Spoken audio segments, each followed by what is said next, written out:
last day of the constitution making. It was set on 26 November 1949. And you see a person, he makes a moving speech narrating the entire consequences of the constitution making. And most of the statues across the country, if you see, of Ambedkar, you can see a statue which always warns. And this is a sign of warning.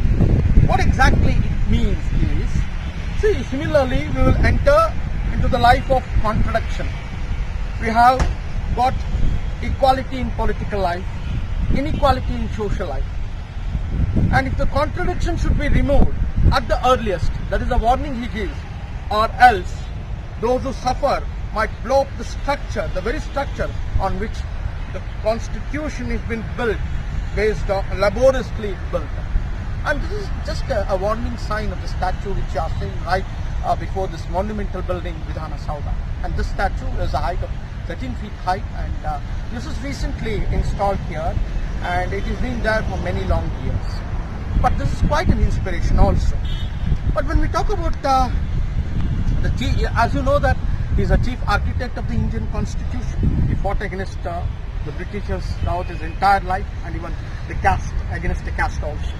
He was graduated in Elliston College in Mumbai, and he had multiple doctorates, especially from the United States and England.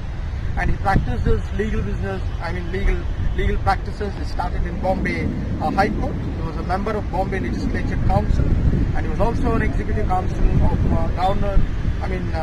Governor General, and he was a member of the Constituent Assembly, the Provisional Parliament, the Rajyadharma, and he was a legal advisor to the Mysore Maharaja, in fact, in those days.